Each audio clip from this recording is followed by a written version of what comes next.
आज की वीडियो के अंदर मैं आपको एक बहुत ही इम्पोर्टेंट चीज बताऊंगी कि विजिट वीजे के अंदर और वर्क वीजे के अंदर बेसिकली क्या चेंज हुआ है। क्या नेचर चेंज हुई है, पॉलिसीज चेंज हुई है, या क्या चेंज हुआ है। इस वीडियो में हम लोग डिस्कस करेंगे और चेंजिंग के हवाले से क्या एक अहम अपडेट है जो कि आपको करनी होगी और उसके बाद ही आपका वीजा लगेगा। ठीक है, अगर तो चैनल के ऊपर नए हैं तो चैनल को सब्सक्राइब कर दें, वीडियो को लाइक करके शेयर कर दीजिएगा, नोटिफिकेशन के बटन को लाजमी प्रेस कर दीजिएगा। तो चले बढ़ते हैं अपनी वीडियो की तरफ, और सबको मेरी तरफ से जो है 12 रबी अव्वल एडवांस में बहुत बहुत मुबारक हो। ठीक है, दुआओं में लाजमी याद रखिएगा और सपोर्ट करते रहिएगा। अच्छा जी, सबसे पहले हम विजिट वीजे के हवाले से बात कर लेंगे कि विजिट वीजे के क्या सिनेरियोज रहे हैं लास्ट डेज के अंदर। अच्छा जी, तकरीबन 3 to 4 डेज के अंदर रिजेक्शन बहुत ज्यादा आई है विजिट वीजे के अंदर, स्पेशली बात करूंगी। ठीक है, और ये भी मैं आगे चल के बताती हूँ कि अप्रूवल्स किन वीजों की आई है। विजिट वीजे की बात करूंगी पर किन सिनेरियोज के अंदर विजिट वीजे की जो है वो अप्रूवल्स आई हैं, ताकि आपको आगे एनालाइज कर सकें कि आपको किस लिहाज से वीजे के लिए अप्लाई करना चाहिए। ठीक है, उससे पहले वर्क वीजे का थोड़ा सा एनालाइज मैं कर लेती हूँ कि इससे पहले कि हम वीडियो को आगे बढ़ाएं। वर्क वीजा, आपने देखा होगा लाइव स्ट्रीम के ऊपर काफी लोग आके ओपिनियन देते हैं, बड़ी खुशी होती है कि बताते हैं लोग, ताकि उसको बाकी लोगों को भी मोटिवेशन मिलती है। जिस जिसका वीजा लगे, जिस जिसके साथ जो है कोई भी इशू हो, तो आपने लाइव स्ट्रीम पे आके लाजमी डिस्कस करनी है चीजें, ताकि वो चीजें बाकी लोगों को भी पता चलती रहे। ठीक है, चाहे वीजा लगा या कुछ, अपनी खुशियों में दूसरों को भी शरीक जब आप लोगों में करते हैं, कमेंट करते हैं, हर चीज है, फ्रस्ट्रेशन निकालते हैं, तो थोड़ा सा खुशियों में भी शरीक कर लिया करें। ठीक है, ऐसा सबका जारिया होता है, इससे दूसरों की हेल्प और मोटिवेशन मिल जाती है कि उनको क्या करूँ। क्योंकि इस टाइम पे लोग बहुत ज्यादा मायूस हैं इस चीज को लेके कि वीजे की कैंसिल, बेसिकली वीजे कैंसिल क्यों हो रहे हैं।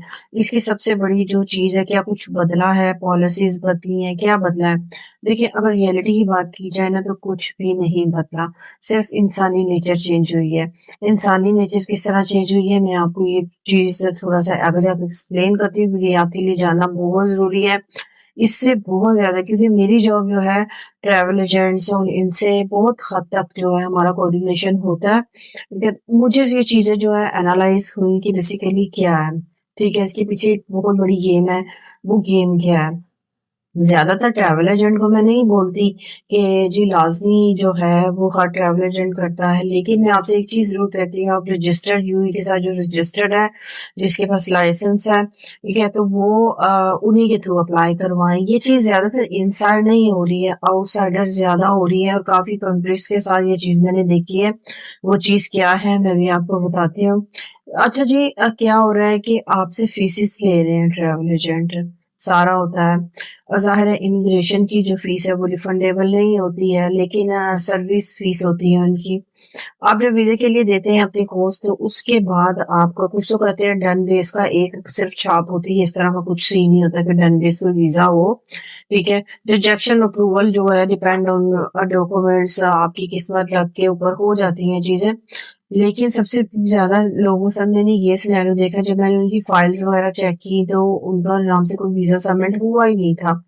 क्योंकि आप फिजिकली आप चेक करवा सकते हैं। ठीक है, आजकल कंप्यूटराइज का दौर है, कोई भी चीज इम्पॉसिबल नहीं है। जब मैंने उन्होंने मुझे मेरी तहसील की जो फीस भरी, तो मैंने जब उनका चला तो उन नाम से कोई फाइल सबमिट हुई नहीं थी। तो आप खुद सोचें कि वीजे की अप्रूवल रिजेक्शन कैसे होगी। लोगों को एक ख्वाब के अंदर रखा जा रहा है, मासूम लोगों को धोखा दिया जा रहा है, ये कह के जी वीजा अप्लाई हो गया, और एक बहुत बड़ा बहाना है कि यूएई वीजे रिजेक्ट कर रहा है। ठीक है, ये नहीं कहती कि रिजेक्ट नहीं हो रहे हैं, बहुत सारी रीजन की बेस पे रिजेक्ट हो रहे हैं। कोई भी रीजन होती है, इमिग्रेशन रीजन होती है, सिक्योरिटी रीजन होती है, लेकिन कोई ना कोई मसला बेस होता है। अब वर्क वीजे की अगर हम लोग बात करें, तो वर्क वीजे उन्हीं के जो कैंसिल हो रहे हैं कि जो छोटी कंपनीज थी, उनके साथ कुछ सिक्योरिटी इश्यूज थे, उनकी कुछ ऐसी चीजें थी जिसकी बेस पे कंपनियां कैंसिल हो रही थी। क्या होता था, लोग छोटी छोटी कंपनियां ओपन करवा के क्या वीजे सेल कर देते थे। अब क्या होता था, लेने के बाद लेने वाला ज्यादा फंस जाता था, और साल के बाद जो है लाइसेंस रिन्यूअल नहीं करवाया है, तो क्या होगा, तो जाहिर सी बात है जिस जिसको वीजे दिए अब उसके 2 दिन हुए या 3 दिन हुए वीजा पे कैंसिल होगा ना। तो ये सारी चीजें होती हैं और कुछ की सिक्योरिटी रीजन होती है, इस बेस पे भी चीजें हुई हैं। यूए के अंदर बहुत ज्यादा नेशनलिटीज रह रही हैं।